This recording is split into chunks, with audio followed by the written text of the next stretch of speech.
সবাই ভাবছিল ইরানকে একটুখানি ধমক দিলেই সব ঠিক হয়ে যাবে। খামেনিকে হুমকি দেওয়া হয়েছিল, তেহরান খালি করে দাও, না হলে বিশাল এক বোমা তোমাদের মাথার উপর পড়বে। সবাই ভেবেছিল ইরান হয়তো অন্য দেশের মতোই মাথা নিচু করে দেবে এবং যুদ্ধ থামাবে আর তারপর শান্তির গল্প শুরু হবে। কিন্তু ইরান চুপ করলো না, বরং উল্টো ইসরায়েলের উপর হামলা বাড়িয়ে দিল। এই দৃশ্য দেখে ট্রাম্পও একটু সুর পাল্টে বললেন, দেখা যাক 2 সপ্তাহ পর কি হয়। এই 2 সপ্তাহ ট্রাম্পের প্রিয় পাঞ্চ লাইন। যখন কোনো সিদ্ধান্তে পৌঁছাতে পারেন না তখনই সবকিছু ঠেলে দেন 2 সপ্তাহের পিছনে। যেখানে 1 সপ্তাহ পর মানুষ সবকিছু ভুলে যায়, ট্রাম্প বলছেন 2 সপ্তাহ পর দেখা হবে ইরান। এখানে আসলে ট্রাম্পেরও কিছু চাপা ভয়ে কাজ করছে। এদিকে উনি শান্তির বার্তা দিয়ে এসেছিলেন যে আমেরিকাকে অপ্রয়োজনীয় যুদ্ধে জড়াবো না। নোবেল পিস প্রাইজ পেতে চান বলেই তেমন শান্তপ্রিয় ভাব।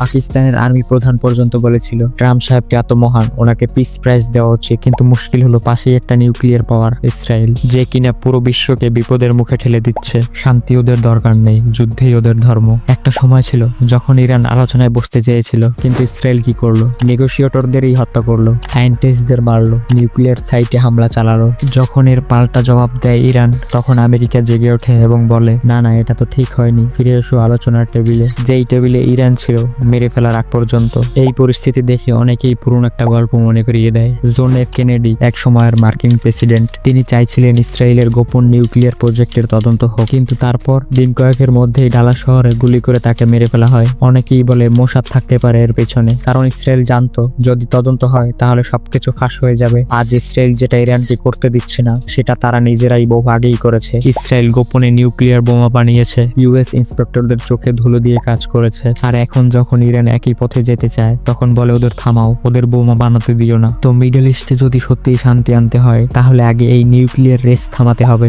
না হলে আজ ইসরায়েল, কাল হয়তো কোনো মিলিট্যান্ট গ্রুপ এই ক্ষমতা নিতে চাইবে। ট্রাম্প এই মুহূর্তে যদিও যুদ্ধ চান না, কিন্তু প্রেসার গ্রুপগুলো চায় বোম ফেলে দাও ইরানের ওপর। কিন্তু প্রশ্ন হচ্ছে, ইসরায়েলের জন্য আমেরিকা কেন মরবে? এক্সপায়ারদের টাকা দিয়ে ইসরায়েলকে কেন অস্ত্র পাঠানো হবে? আমেরিকার ইকোনমি যখন ধুঁকছে, তখন অন্য দেশের যুদ্ধের খরচ কেন বইতে হবে? এমনকি সাধারণ আমেরিকানরাও এখন প্রশ্ন করছে, ইসরায়েল তো ছিল আমেরিকার পোষা, এখন দেখি উল্টে আমেরিকাই ওদের পোষা হয়ে গেছে। ইসরায়েল আমেরিকার প্রেম কাহিনী শুনতে ভালো লাগলে সাবস্ক্রাইব তো করতেই হবে ভাই।